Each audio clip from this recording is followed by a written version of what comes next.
Assalamualaikum warahmatullahi wabarakatuh.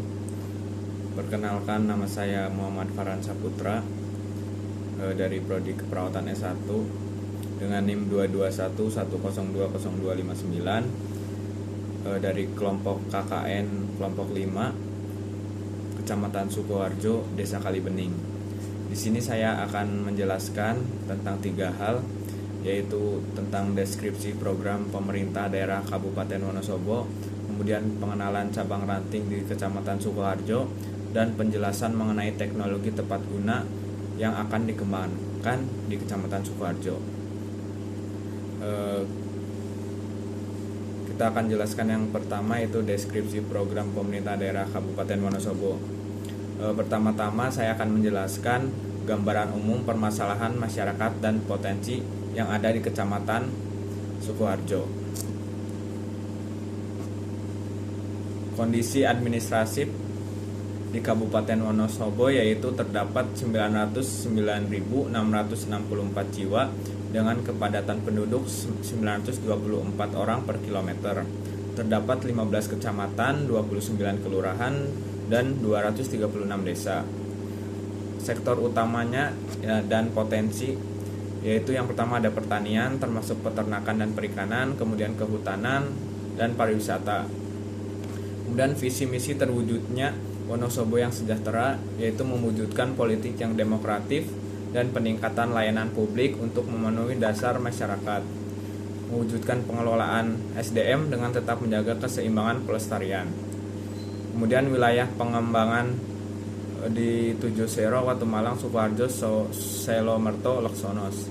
Yang pertama wilayah penghasilan dari padi, singkong, jagung, kopi, sayuran, dan lainnya. Kemudian produksi gabah kering berkisar 31.000 ton, total lahan 5.000 hektar. Di wilayah Bakalintang terdapat pariwisata yang dikembangkan. Kemudian 5 program unggulan di Wonosobo yaitu Wonosobo Mair, yaitu fokus pada infrastruktur, kemudian Wonosobo Sehat, kesehatan, kemudian Wonosobo Pinter, pendidikan, kemudian Wonosobo Aman, keamanan, dan Wonosobo Makmur berkembang. Gambaran umum Kecamatan Sukoharjo yaitu terdapat 17 desa, mayoritas mata pencariannya petani, jaraknya itu 16 km dari pusat kota, kemudian luas wilayahnya kurang lebih 54,28 km. Kemudian letak geologisnya itu Sungai Serayu memanjang di sebelah selatan menjadi daya tarik sekaligus jalur wisata motor cross yang menantang bagi pecinta adrenalin. Kemudian berbatasan dengan Kabupaten Banjarnegara, Kecamatan Leksono, Kecamatan Watumalang. Kemudian wilayahnya itu perbukitan, rawan longsor, dan tanah bergerak. Program pemerintah daerah Kabupaten Wonosobo yaitu yang pertama peningkatan infrastruktur. Pemerintah daerah fokus pada pembangunan dan perbaikan jalan, jembatan, serta fasilitas umum lainnya untuk mendukung aksesibilitas dan mobilitas masyarakat. Kemudian pemberdayaan ekonomi masyarakat melalui program-program seperti pelatihan keterampilan, pemberian bantuan modal usaha, serta pengembangan sektor pertanian, pariwisata, dan industri kreatif. Pemerintah daerah berupaya meningkatkan kesejahteraan ekonomi masyarakat Wonosobo. Pendidikan dan kesehatan, program untuk meningkatkan kualitas pendidikan baik dari segi sarana dan prasarana maupun peningkatkan kapasitas tenaga pengajar, serta peningkatan layanan kesehatan di daerah ini menjadi prioritas. Kemudian pengembangan sektor pariwisata, Wonosobo memiliki potensi besar di sektor pariwisata, seperti kawasan Dieng yang terkenal dengan keindahan alam dan budaya. Kemudian pemerintah daerah sering menjalankan program promosi pariwisata, pembangunan fasilitas wisata, serta pengembangan destinasi wisata baru untuk meningkatkan sektor ekonomi daerah. Kemudian program sosial dan lingkungan hidup. Pemerintah daerah juga fokus pada peningkatan kesejahteraan sosial, seperti bantuan sosial bagi warga miskin, program penanggulangan kemiskinan, serta pemeliharaan dan pelestarian lingkungan hidup seperti penghijauan dan pengelolaan sampah. Kemudian yang kedua yaitu pengenalan cabang ranting di Kecamatan Sukoharjo. Yang pertama ada organisasi kemasyarakatan. Di Kecamatan Sukoharjo terdapat berbagai cabang organisasi kemasyarakatan yang berfungsi untuk memberdayakan masyarakat dalam berbagai bidang, seperti bidang pendidikan, kesehatan, dan pemberdayaan ekonomi. Organisasi-organisasi ini membantu pemerintah dalam menyebarkan informasi, menggerakkan masyarakat, serta melaksanakan program-program pembangunan yang langsung bersentuhan dengan masyarakat. Kemudian yang kedua, struktur pemerintahan. Setiap kecamatan termasuk Kalibening memiliki cabang-cabang pemerintahan seperti kantor kecamatan dan perangkat desa. Pemerintah di tingkat kecamatan berfungsi sebagai penghubung antara pemerintah kabupaten dengan desa-desa yang ada di wilayah tersebut. Kemudian partai politik dan organisasi sosial. Di tingkat kecamatan, cabang-cabang ranting dari berbagai partai politik dan organisasi sosial juga memainkan peran penting dalam mengorganisir kegiatan politik, sosial, dan kemasyarakatan. Mereka seringkali terlibat dalam kegiatan penyuluhan, sosialisasi, serta penggalangan dukungan terhadap kebijakan-kebijakan pemerintahan. Kemudian pemberdayaan masyarakat. Dalam konteks pemberdayaan masyarakat, cabang ranting di Kecamatan Sukoharjo juga sering melaksanakan pelatihan program pemberdayaan yang bertujuan untuk meningkatkan kualitas hidup masyarakat. Misalnya program pemberdayaan perempuan, pelatihan keterampilan kerja, serta penguatan ekonomi lokal melalui sektor pertanian dan UMKM. Kemudian pengembangan infrastruktur. Cabang ranting juga terlibat dalam proses pembangunan infrastruktur di tingkat desa dan kecamatan, seperti pembangunan jalan, fasilitas umum, dan sarana pendidikan. Kemudian topik yang ketiga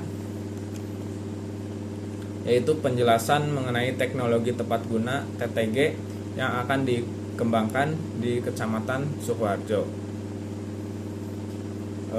Teknologi tepat guna di Kecamatan Sukoharjo yaitu ada produk olahan pangan hasil.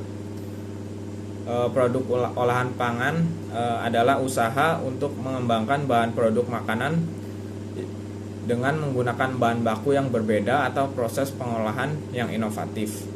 Tujuannya yaitu meningkatkan keberagaman produk, memperkenalkan rasa baru, dan memenuhi permintaan pasar yang terus berkembang. Kemudian ada legalitas produk. IRT adalah industri yang didirikan oleh rumah tangga dalam lingkup kecil. Tujuan sertifikat perizinan IRT yaitu yang pertama legalitas usaha, menunjukkan bukti usaha. Yang kedua jaminan kualitas untuk menjamin standar kualitas. Kemudian meningkatkan akses pasar, tujuannya meningkatkan akses produk. Kemudian meningkatkan kepercayaan konsumen agar produk dapat dipercaya konsumen, kemudian dapat laku. Kemudian proses pengajuan perizinan IRT yaitu yang pertama pendaftaran usaha. Pendaftaran usaha meliputi pengajuan permohonan kepada instansi terkait, kemudian mendaftar secara online melalui aplikasi sistem OSS. Kemudian kedua penyampaian dokumen.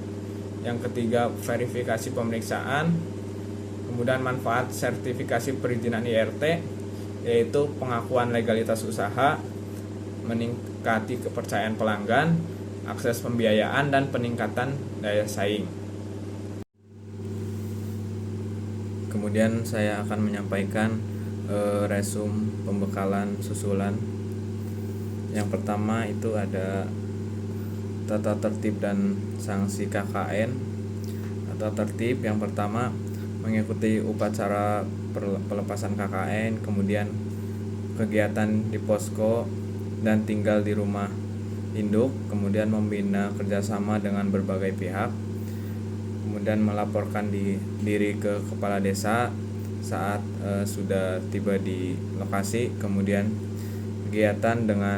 melakukan kegiatan dengan penuh pengabdian, kemudian berada di lokasi KKN selama pelaksanaan KKN, kemudian dress code saat pelaksanaan KKN yaitu wajib memakai alma mater atau identitas kampus, kemudian tidak melakukan politik praktis tidak mendukung caleg, kemudian tidak memberi ruang pada kemusyrikan, kemudian sopan, rambut rapi, menutup aurat untuk perempuan, kemudian tidak merokok, kemudian tidak memberi keterangan ters pada wartawan ataupun mengeluh di sosmed. Kemudian peserta KKN yang melanggar tata tertib akan ditindak. Sanksi untuk yang melanggar KKN yaitu ada 3 tahap. Yang pertama itu peringatan 1 lisan, kemudian peringatan kedua dan peringatan ketiga. Peringatan ketiga itu dilakukan apabila peserta melakukan pelanggaran berat.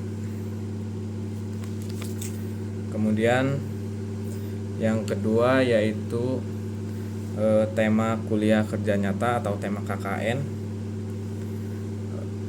Tema KKN pada tahun 2024-2025 ini yaitu menekankan penanggulangan kemiskinan ekstrim di Kabupaten Wonosobo, kemudian mengurangi jumlah anak tidak sekolah di Kabupaten Wonosobo, khususnya di Desa Kalibening, Kecamatan Sukoharjo. Kemudian fokus intervensi